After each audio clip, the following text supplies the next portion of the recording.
Assalamualaikum warahmatullahi wabarakatuh. Waalaikumsalam warahmatullahi wabarakatuh. Bertemu lagi di Jalur Cinta Roba.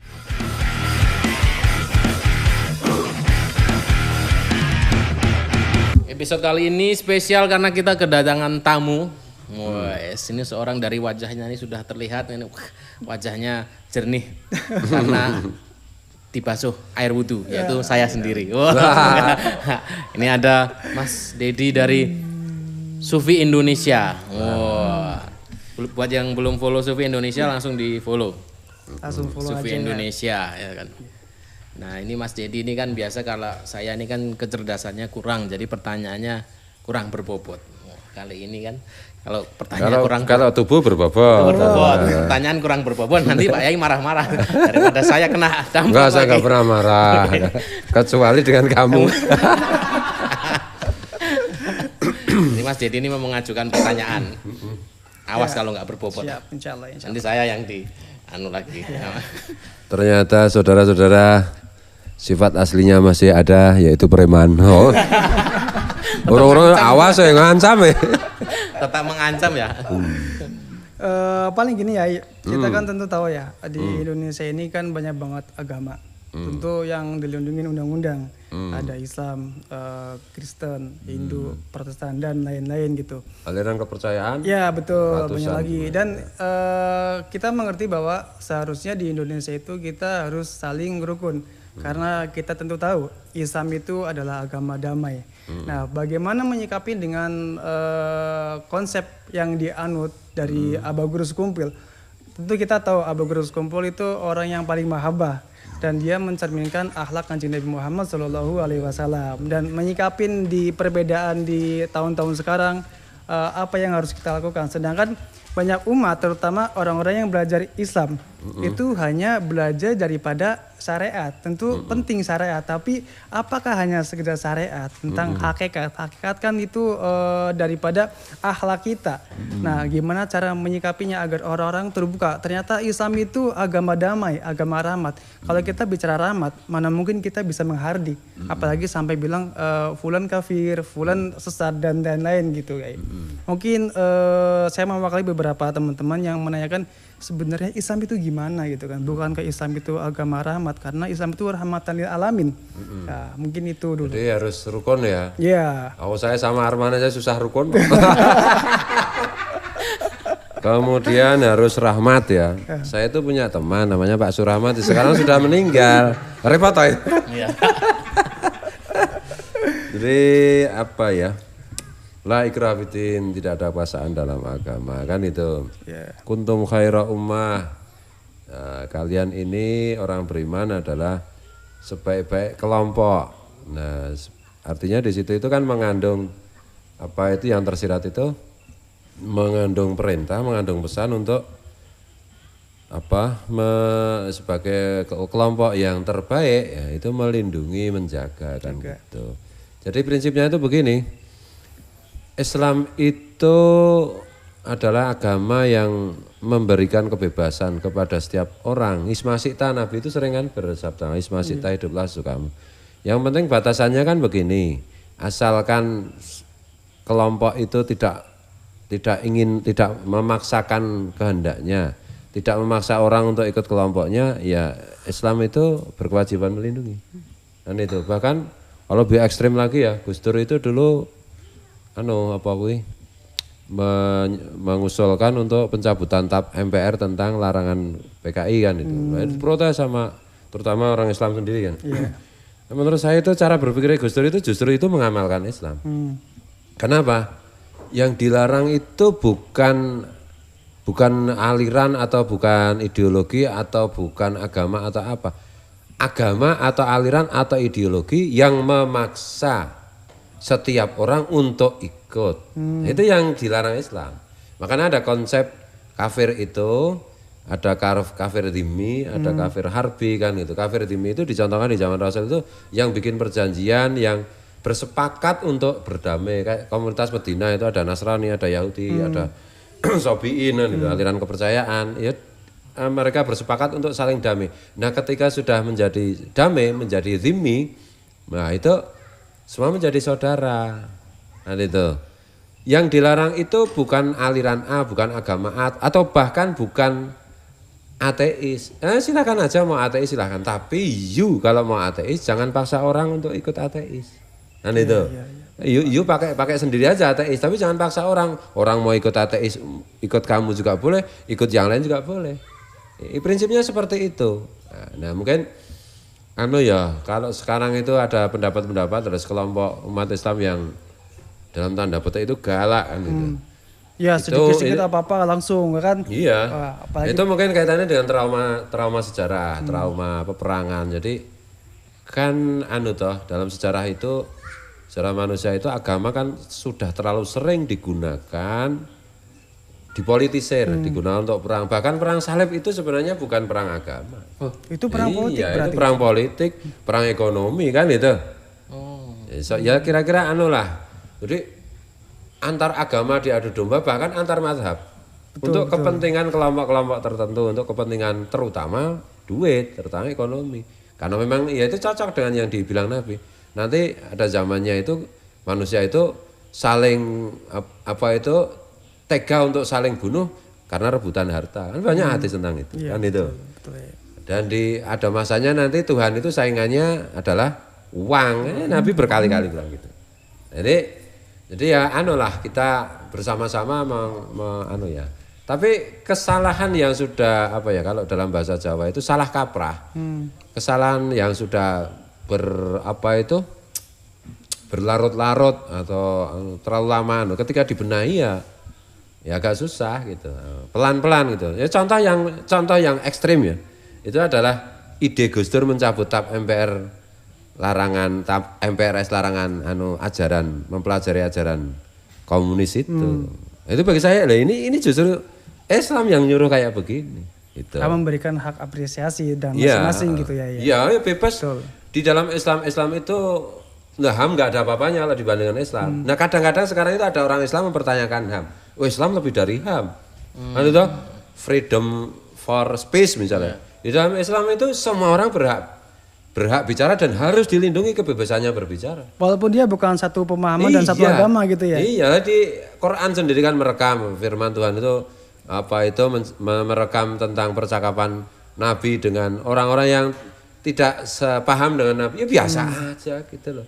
Banyak sekali hadis yang merekam pembicaraan Nabi dengan manusia. Ya di situ ada beda pendapat. Ya biasa aja. Nabi juga bilang khilaful a'imah rahmatul ummah. Beda-beda pendapatnya para pemimpin itu adalah rahmat untuk masyarakat, untuk rakyat kecil. Nah, yang menjadi masalah itu kalau itu dipolitisir untuk kepentingan tertentu. Nah, gitu. Gimana Mas Arano berpendapat mungkin? Enggak sampai saya, Pak. Ya sampai ini sepele kok. Nek enggak sampai itu kan karena masih kecil. Kamu gede banget kok enggak sampai. Belum sampai itu. Sama gini Pak, kan beberapa hari itu saya sering menonton tentang channel Rofa ya. Tentu channel Rofa itu menurut saya channel yang harus kita lihat gitu ya. Apalagi tentang konsep musik. Musik itu kan bagian dari nada dan nada itu simfoni. Nah, ketika kita mendengar musik, ada beberapa musik yang bikin hati kita tenang dan beberapa musik yang bikin hati kita gundah, bahkan beberapa musik yang bikin syahwat juga gitu kan ya. Dan kemarin sempat aku lihat di channel Rofa Band itu Enterprise atau apa kemarin ya Mas. Ya itu saya melihat Pak Yai menerangkan tentang konsep cinta. Cinta itu adalah sebuah anugerah yang mana kita harus saling mengasihi. Karena kita kalau diruntut tartil itu kita terlahir daripada Nur Muhammad. Ya jadi kalau kita tidak ada Nur Muhammad, tidak ada semesta. Begitu agungnya Nur Muhammad itu sehingga semesta itu tercipta. Dan kalau kita sudah bicara cinta, harusnya tidak ada hitam, putih, kuning dan hijau. Semua itu dalam satu kesamaan, yaitu manusia dan memanusiakan manusia. Dan kita kalau mempercayai Allah itu satu, Allah itu ahad, berarti kita harus melihat semua itu Gak ada bedanya gitu kan ya Pak Yai. Harusnya begitu pemikiran kita memahami agama, bahwasanya Allah itu kan tidak bertempat, tidak beruang, tidak berwaktu. Dan sebenarnya kadang-kadang saya memikirkan gini Pak Yai, sebenarnya kita menyembah apa? Apakah kita menyembah musola, menyembah masjid, atau menyembah ibadah itu sendiri? Ya kan saya dengar gini Pak Yai, ketika Tuhan itu diduakan karena Tuhan itu satu. Kalau kita menduakan berarti udah syirik ya Pak.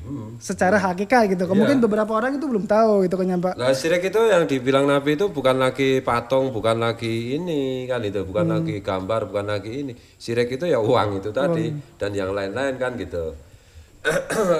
Manusia juga bisa menjadi apa itu sebab syirik karena ada ria syirkul asgor kan, ria pamer, kemudian apa itu seneng dilihat kalau sama orang gitu, atau motivasinya berbuat baik beribadah itu supaya dilihat orang, itu kan namanya ria. Nah ria itu syirkul asgor, musyrik kecil. Musyrik kecil itu Nabi kan anu aja apa itu menggunakan kalimat yang lembut aja kan sebenarnya itu. Tapi sebenarnya kalau musyrik kecil itu kalau dibiarkan lama-lama tambah banyak dong ya. Enggak, Nabi itu bilang musyrik kecil itu ya sebenarnya musyrik beneran kan itu. Cuma karena Nabi itu lembut kan itu toh. Cuma kalau saya bilang musyrik banget. Nah gitu. Rasanya Arman ini musyrik banget nih. Musyrik apa musik? Musik musyrik. Musik. Ya, gimana? Mungkin Mas Arman keseharian jangan. Bingung saya. Ya paling itu karena ini Arman itu soalnya nggak mau ria. Ria. Sebenarnya pengetahuan saya. Ria aja belum ya. Ria apalagi kelasan itu. Ria aja belum. Dan gini ya kan saya pernah beberapa mengutip sebuah ayat. Ada namanya kafir indallah. Dan namanya kafir indanas. Yaitu di mana kafir di mata Allah, di mana kafir di mata manusia. Mungkin saya bilang Mas Arman dia saya kafir, itu masih di mata Mas Arman, tapi belum tentu itu kafir di mata Allah gitu kan ya Pak. Jadi sebenarnya harus apa yang kita lakukan agar kita tidak memvonis orang itu langsung dicap kafir, padahal itu belum tentu dicap kafir menurut Allah. Sedangkan inna amalu biniat gitu ya. Jadi apa yang kita dalam hati itu hanya Allah yang tahu gitu. Ya kalau kita itu beragama, misalnya saya beragama supaya tidak dicap kafir sama orang gitu ya. Ya itu berarti saya menyembah orang. Syirik kan itu kan. Ya beragamanya kan Tuhan. Kalau misalnya orang bilang, "Oh, ini orang ini," misalnya bilang ke saya, "Kamu musyrik." Ya emang gue pikirin, urusanku kan bukan dengan kamu soal kayak gini kan itu. Tapi urusan saya dengan Tuhan kan gitu. Jadi apa ya? Ya, sih masalahnya itu pendekatan gimana ya? Pendekatan keagamaan kita itu kadang-kadang gitu. Secara umum itu tidak lengkap sih. Jadi yang pertama itu yang diajarkan ini hitam putih. Oh, terus, jadi harusnya gini ya mungkin ya Pak.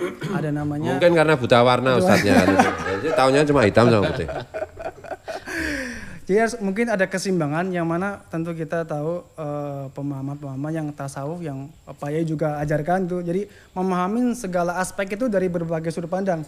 Mungkin orang itu baru melihat satu sudut pandang tapi langsung memvonis apa yang dia yakini gitu. Padahal seharusnya semakin kita melihat luas, semakin kita melihat kalau ternyata Islam dan terutama ternyata manusia itu sangat indah. Bagaimana kita bisa menghakimi seseorang sedangkan itu adalah ciptaan Tuhan. Dan kalau kita menghakimi seseorang berarti secara nggak langsung kita menjadi Tuhan karena kita merasa kita yakin orang itu salah gitu Pak ya. Betul. Kalau menilai kita itu kan yang bikin Tuhan. Ya, Tuhan juga yang nilai. Jangan kita menilai bikinan Tuhan. Ada misalnya saya menilai Mas Arman ini wah musyrik ini, oh ini sesat ini. Kafir Pak. Kafir ini, misalnya gitu. Banyak ini kok posisi kafir Pak sekarang. Apa? Penyanyi kafir. Oh penyanyi kafir ya. Cover.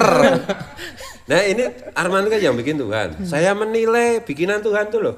Kayak Tuhan nggak suka kayak gitu. Ya biar Tuhan sendiri yang nilai kan itu.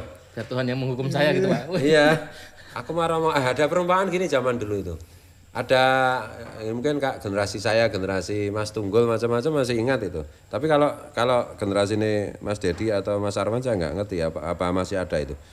Ada 3 orang buta belum disuruh meraba gajah. Kemudian setelah meraba disuruh cerita.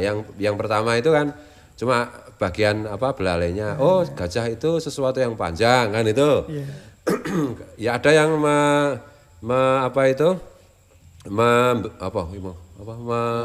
meraba perutnya. Oh gajah itu sesuatu yang bulat besar kan itu. Jadi itu kan gambaran bahwa manusia itu intinya ya manusia itu kan tidak bisa memahami kebenaran dengan sebenar-benarnya kecuali para nabi. Puncaknya adalah menurut Islam adalah Nabi Muhammad SAW. Itulah yang tahu. Itulah yang ketemu Tuhan langsung juga cuma beliau kan gitu. Kita juga belum pernah ketemu sama Tuhan kan itu. Mau ketemu langsung. Atau tekan. Jadi anu ya, apa ya Bang? Gajah Pak, gajah. Ora wis gajah. Perspektif. Oh, dumeh mirip kok terus kon baleni. Perspektifnya, jadi orang tuh perspektifnya jadi hanya Rasulullah yang mengerti Paling benar, tentang gitu. keseluruhan. Ora gue ya. Waduh maafkan saya loh Pak, terdistraksi ya Pak. Terus Gara-gara Mas Dedi sih. takon liyane. Susah Pak, Mas Dedi silakan lanjut Mas Dedi. Begitu loh Mas Dedi. Oh ya, jadi sedikit ada gambaran. Jadi untuk memahami sebuah esensi Islam itu harus dengan kacamata luas. Mungkin seumpama kita Enggak gini ya Mas Dedi, gimana? mungkin teringat ya. Saya Islam, Iya. Mas Dedi Islam. Iya. Mas Arman Islam. Agak Ya, Islamnya itu beda-beda loh. Iya. Islamnya itu beda-beda. Islam menurut saya, ini kan keislaman saya itu seberapa benar, seberapa tepat, seberapa ini perspektifnya bagaimana itu kan dipengaruhi oleh banyak hal. Dan pasti unik. Ada selalu perbedaan di tingkat individu. Apalagi di tingkat antar agama. Ya kan biasa aja, saya beda dengan Mas Arman, cara Islamnya dengan Mas Didi, kan juga nggak apa-apa. Iya. Kan tetap saudara. Iya. Ada saudara seiman, ada saudara sesama manusia, ada saudara sesama makhluk Tuhan. Karena semua itu diciptakan dari cahaya Nabi. Jadi kita itu semua kan anak cucu Nabi, masa sesama anak cucu Nabi saling berantem kan gitu. Nah, dan apa itu berkali-kali saya sampaikan bahwa kenapa cinta dan cinta. Ya karena Allah itu kan punya rahmat, punya cinta itu 100 cinta. Yang satu dibagikan Tuhan dan semuanya itu yang satu itu dibagikan Tuhan di dunia lewat Rasulullah, lewat cahaya Nabi itu, lewat ruh Rasulullah itu. Kan itu. Yang 99 disimpan Tuhan untuk orang-orang yang dikehendaki Tuhan di akhirat nanti kan itu. Itu semua kan lewat Nabi. Jadi tidak ada cinta kecuali pasti sumbernya itu dari Allah melalui ruh Nabi. Maka ketika kita bicara cinta sesungguhnya kita berbicara tentang Rasulullah, ruh Rasulullah dan sedang berbicara tentang Allah itu sendiri. Karena wasiat rahmati kulla syai' kan itu. Cintaku itu meliputi segala sesuatu. Di Quran kan begitu. Nah, kalau soal beda-beda agama itu begini. Ada kata-kata Rumi yang terkenal tuh. Saya ini seorang Yahudi, tetapi bukan Yahudi seperti yang kalian kira. Saya ini seorang Nasrani, tetapi bukan Nasrani yang ada di dalam persepsi kalian. Saya ini seorang Muslim, seorang orang yang beragama Islam, tapi tidak seperti Islam yang kalian kira. Ini kan sebenarnya Rumi itu kan sedang menyindir. Kamu itu setengah-setengah sih memahami Islam, setengah-setengah memahami agama-agama setengah-setengah. Akibatnya kamu merasa paling benar itu karena kamu tidak paham sepenuhnya. Kalau kamu paham sepenuhnya, maka kamu akan bisa memahami yang lainnya. Perbedaan itu biasa aja. Tidak semua, saya tidak setuju kalau semua agama itu unsurnya sama, enggak. Ada persamaan di dalam setiap agama, yaitu mengajarkan tentang kasih sayang, tujuannya kan itu. Kemudian berbuat baik. Agama apapun, agama yang benar adalah seperti itu. Kalau ada agama yang tidak mengajarkan cinta kasih kepada sesama dan tidak mengajarkan kebaikan, itu agama setan kan gitu. Tapi kalau agama itu mengajarkan tentang cinta kasih dan berbuat baik, itu agama dari Tuhan, dari Allah. Dan itu. Karena Allah itu mengutus nabi kan banyak. Nabi itu yang disebutkan di dalam Al-Qur'an itu secara verbal itu kan 25 nama. Nabi. Tapi sebenarnya Allah itu mengutus 124.000 nabi. Yang masing-masing pasti nanti ada titik temu ajarannya itu. Gitu. Dan kalau khusus di Indonesia itu sebenarnya ya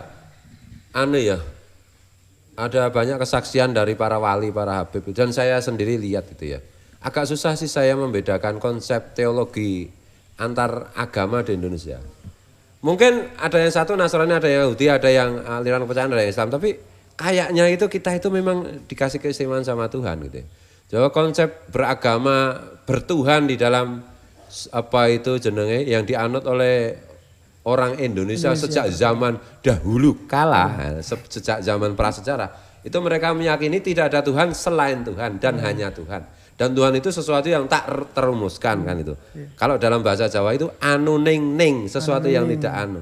apa meneh ya? Apa meneh man? Sing rada ngerti Jawa. Kayaknya begitu dan itu mempengaruhi semua agama di Indonesia. Jadi pada titik ini sebenarnya ya bisa dibilang itu ya orang Indonesia itu bisa dibilang pada hakikatnya kalau dikejar terus-menerus ya itu ya bertauhid semua. Karena tidak ada Tuhan selain Tuhan itu sendiri dan Tuhan itu sesuatu yang tak tergambarkan. Laisa kamitslihi syai', tidak ada sesuatu yang sama. Walam yakul lahu kufuwan ahad, tidak ada sesuatu yang sebanding kan itu. Apalagi sama sebanding aja enggak kan itu. Ini saya lihat itu semua orang Indonesia kayak begitu. Mau agamanya apapun, mau aliran kepercayaan mau apa itu. Nek Jawane apa tankino. Nah, tankino. Apa tankino kiniro. Nah, itu Tuhan itu tankino kiniro. Meskipun ada misalnya ada buku sejarah yang ditulis oleh Profesor Slamet Mulyono apa ya, almarhum. Oh, dulu itu zaman ada kita mengalami fase animisme dinamisme, yaitu menyembah gunung atau menyembah pohon. Enggak ya Pak ya? Enggak, mencari pohon yang tinggi macam-macam itu simbol karena Tuhan tak bisa ya gitu loh. Cuman orang barat tidak paham terus iya, metodologi barat nggak paham. Tapi makanya begitu Wali Songo itu mengajarkan tentang konsep teologi Islam Tuhan itu nggak bisa disamakan dengan apapun. Nah itu langsung kita disambut. Islam itu disambut konsep. Oh, jadi sebenarnya tidak jauh antara kepercayaan leluhur kita dan Islam sebenarnya tidak terlalu jauh. Makanya Islam begitu datang disambut dengan baik. Iya, dan misalnya breakdown tentang teologi ya. Breakdown tentang teologi misalnya begini, saya itu ada banyak kan teman saya, pedanda sahabat saya, bahkan saudara saya itu. Itu begini, Tuhan itu kalau menurut kamu apa? Itu. Ya Tuhan ini semuanya ini Tuhan. Kan itu. Nah, ini kan sama dengan konsep Asmaul Husna itu. Az-Zahiru. Tuhan itu yang tampak ini loh. Iya. Maksudnya itu begini kalau dalam Islam itu. Apapun yang tampak, kalau kita runut semuanya ya misalnya ini alam semesta macam-macam diciptakan dari nur Allah, nur Rasulullah. Nur Rasulullah diciptakan dari nur Allah. Dari Tuhan itu sendiri. Jadi semuanya itu Tuhan dong. Kan bisa begitu. Cuma kan gini bahayanya itu gini, kalau otaknya pendek, hatinya kotor, udah maunya berantem terus. Kan gitu toh. Makanya jahat dan bodoh itu dalam bahasa Arab itu kan sama. Jahlun. Jahil kan itu, karena itu ya orang yang berbuat konyol itu sebenarnya menunjukkan otaknya nggak lengkapan, itu bodoh gitu loh. Nah orang bodoh harus nurut sama orang baik kan itu, nurut sama Arman lah. Ya. Kira-kira kayak gitulah Mas Dedi. Kira-kira gitu. Ya, cukup. Berbobot ya sekarang ya gitu. Yo, semua ini orang berbobot. Nanti kita Mas Sobil berbobot lagi. Bagus, serius loh ini biasanya. Ya, jadi apa? Oke. Saudara-saudara sekalian masih bersama Jalur Cinta Roma.